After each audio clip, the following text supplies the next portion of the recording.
გამარჯობა ჩემსაყვარელო მაყურებლებო, ჩემსაყვარელო ადამიანებო, ვინც უყურებთ ხოლმე ჩემს პოსტებს, ვიდეო პოსტებს და მოგწონთ.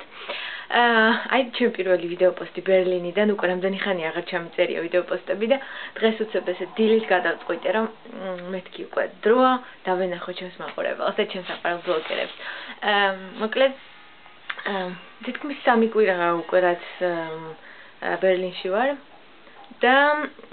თავიდან თქვენ იცით რაღაც ვერ ვეჩვეოდი არ მომწონდა არაფერი არც ადამიანები არც საერთოდ არაფერი და მოკლედ არც თვითონ ქვეყანა ქალაქი რაღაც მაგრამ მე ანტვერპენში წასვლის შემდეგ ყველაფერი შეიცვალა და მივხვდი რომ ესეც რაღაც ესეთი გამოწვევა ესეთი რაღაც გამოცდა რომელსაც უნდა გავუძლო და უფრო მეტი რაღაც ვისწავლო და რაღაც უკეთესი ადამიანი გავხდე და შეიძლება ზოგს მოეჩვენოს რომ ამარა შეგვაწოხა ეს თავისი უკეთესი ადამიანად გახდო უკეთეს ადამიანობით მოკლედ უკვე ენა მერევა რაღაც იმიტომ მართლა დავიყანე რომ ქართულად ძალიან იშვიათად ვლაპარაკობ რა ერთ-ერთი ნაომისთან და ისიც მასაც დღეში ძალიან შეიძლება 1 საათიც ვერ ვნახო და ამიტომ რუსული ინგლისური რაღაც გერმანული იქნება მე ვთქვი და აღარ შემიძლია ხოლმე მაგრამ მოკლედ რა ვიცი სამი ჯვარცი ბევრია ხომ თქო რა სიზულელია რომ ქართული დამოვიცოს ეგ არასდროს არ მოხდება და ხოდა მე არ მჯერა რომ ამბობენ never say never ხოდა რაღაც მოკლედ ესე დღეს არის პარასკევი, უკვე შაბათი შემოვა საღამოს და გვექნება დასვენება ძალიან კარგი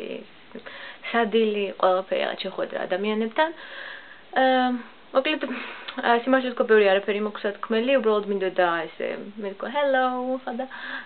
მე სურო ძალიან კარგი, მინდა გისურვო ძალიან კარგი შაბათი კვირა, კარგი დასვენების დღე, საერთოდ მე კარგი კვირა რაღაც წარმატებები მზე თუმცა თქვენ არ გაკლიათ მზე მე მინდა მისურვოთ. და ყველანი ძალიან მიყვარხართ მენატრებით.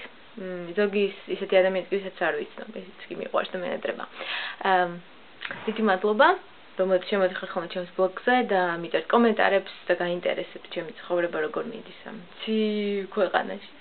მაგრამ მოკლედ მაგდულობა ღმერთს რომ მაქვს საშუალება წავიდე, იმიტომ რომ ბევრი ადამიანი რომელიც საქართველოს საერთოდ არ გასცდენია და